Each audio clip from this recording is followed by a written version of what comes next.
नरेंद्र भाई, गुजरात राज्य के लोकप्रिय मुख्यमंत्री श्रीमान भूपेंद्र भाई पटेल,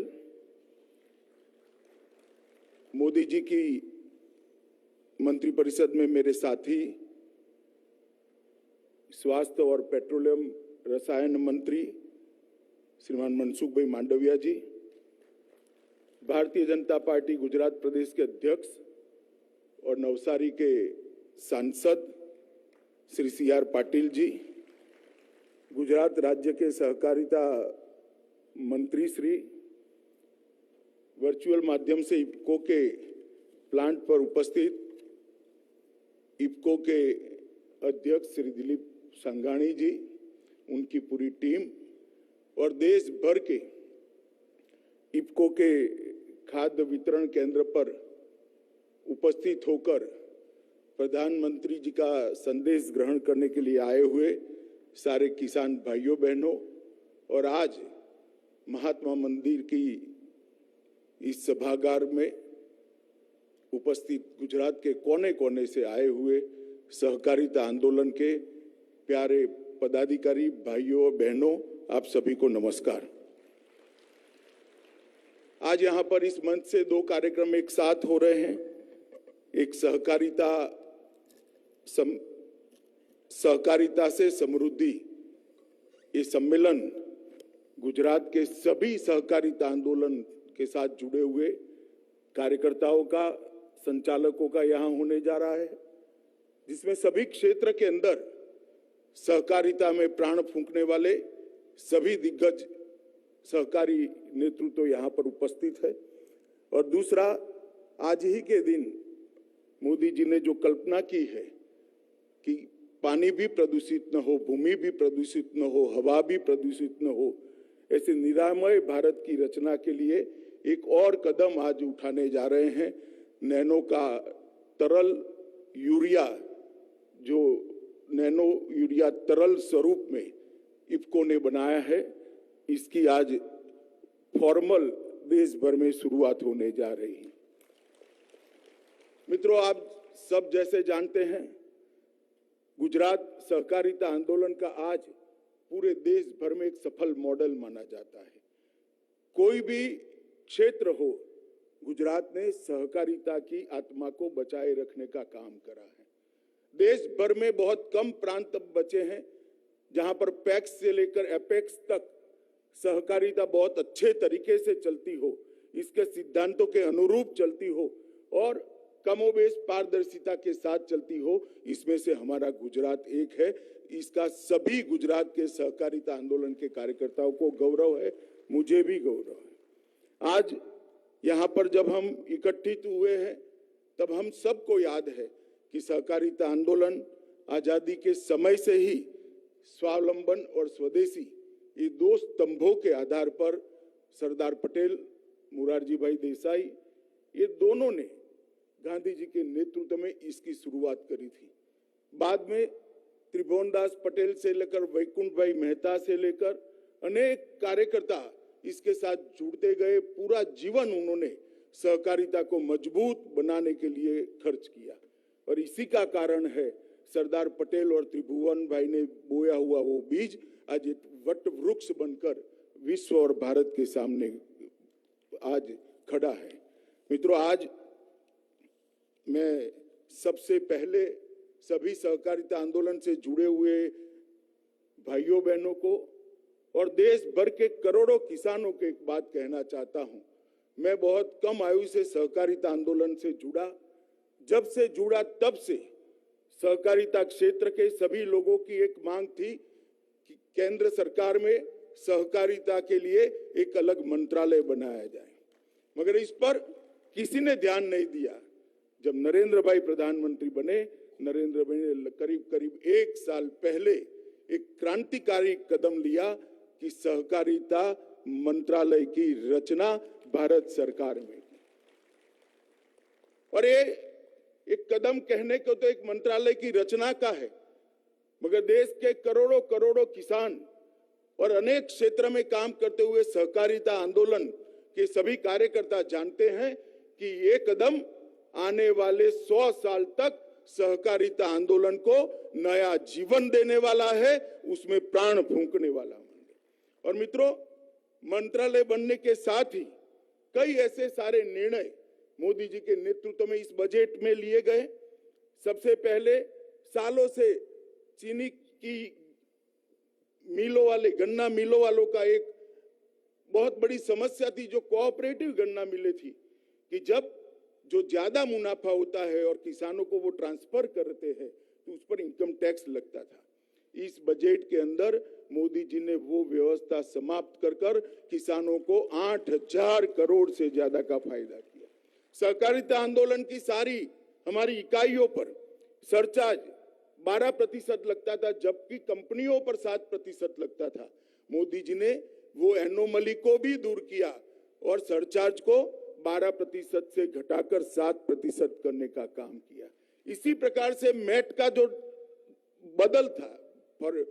बदलाव था वो भी करने का काम किया। इसमें भी एनोमली थी, कंपनियों पर मैट 50% कर दिया गया था कई सालों से, मगर कोऑपरेटिव पर मैट घटाया नहीं गया था, वो 18.5% लगता था। इसी बजट के अंदर कोऑपरेटिव पर मैट घटाने का भी काम किया। 18.5% से इसको 15% कर हमें कंपनियों के समकक्ष लाने का काम किया। क्रेडिट गारंटी फंड ट्रस्ट के तहत सहकारी बैंकों को मान्यता नहीं थी। भारत सरकार की सारी योजनाएं सहकारी बैंकों के माध्यम से लाभार्थी तक नहीं पहुंचती थी। 3/2/22 के दिन एक सर्कुलर निकालकर भारत सरकार ने तय कर दिया कि क्रेडिट गारंटी फंड की जितनी भी योजना है अब कोऑपरेटिव बैंक के माध्यम से भी नीचे पहुंच गई। कैबिनेट सचिव की अध्यक्षता में भारत सरकार के सभी सचिवों का एक मीटिंग हुआ और भारत सरकार के सभी मंत्रालय में सहकारिता को कहां प्राथमिकता मिल सकती है, इसके लिए एक पूरे दिन की बैठक कर इसको परिणाम लक्षी बनाने का प्रयास किया गया। और कई फैसले अभी पाइपलाइन में हैं।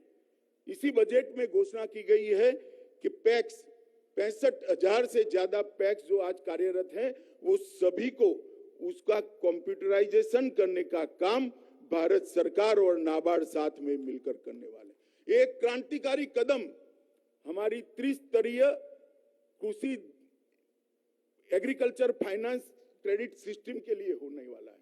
पैक्स का भी एक ही प्रकार का सॉफ्टवेयर होगा अकाउंट का, डिस्ट्रिक्ट कोऑपरेटिव बैंक का भी एक प्रकार का होगा, स्टेट कोऑपरेटिव बैंक का भी एक प्रकार से होगा और नाबार्ड का भी एक प्रकार का सॉफ्टवेयर होगा। नाबार्ड के कंप्यूटर के अंदर हर पैक्स का दैनंदिन जो व्यापार होता है, जो रिकवरी होती है, वो सब नाबार्ड तक पहुंचेगी। इससे पारदर्शिता इतनी आएगी कि पैक्स बंद करने का हमारा समय ही नहीं आएगा।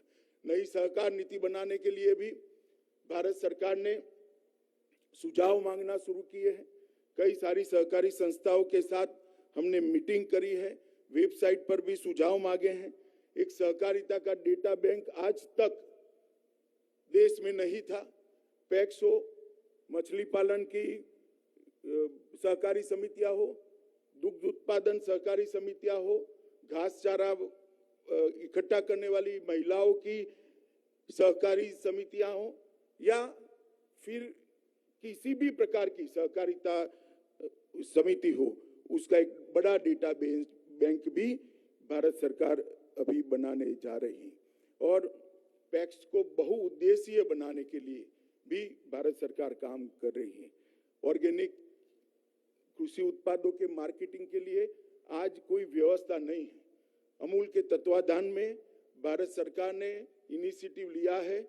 अमूल कुछ ही समय के अंदर एक पहली इसकी लेबोरेटरी गांधीनगर के हमारे अमूल फेड की डेयरी के अंदर बनाएगी और धीरे धीरे इसका विस्तार करते करते हर जिले में इसकी लेबोरेटरी बनने से सर्टिफाइड ऑर्गेनिक कृषि उत्पाद लोगों के पास पहुंचेंगे तो किसान को इसका फायदा मिलने की बहुत बड़ी संभावना है।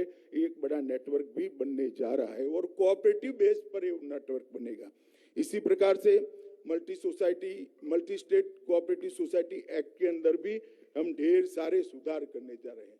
मित्रों, ये जो नई शुरुआत हुई सहकारिता मंत्रालय श्रीमान नरेंद्र मोदी जी के बनाने के बाद, मुझे लगता है इसके बाद जो बदलाव आने वाले हैं, हमारी रिक्रूटमेंट के अंदर भी पारदर्शिता आएगी, हमारी परचेज के अंदर भी पारदर्शिता आएगी, हमारी ऑडिट की सिस्टम को भी बदलने के लिए हम सभी राज्यों से चर्चा कर रहे हैं। ये सारी चीजें जब हो जाएगी, सहकारी आंदोलन की विश्वसनीयता देश की जनता में बढ़ेगी और एक नए प्राण लेकर सहकारिता आंदोलन फिर से एक बार मोदी जी के $5 ट्रिलियन के स्वप्न को साकार करने के लिए, इसके अंदर कंट्रीब्यूशन करने के लिए सज्ज होकर खड़ा होगा। आज नैनो यूरिया लिक्विड फॉर्म में इसका भी आज यहाँ पर मोदी जी के हाथ से लोकार्पण होने वाला है।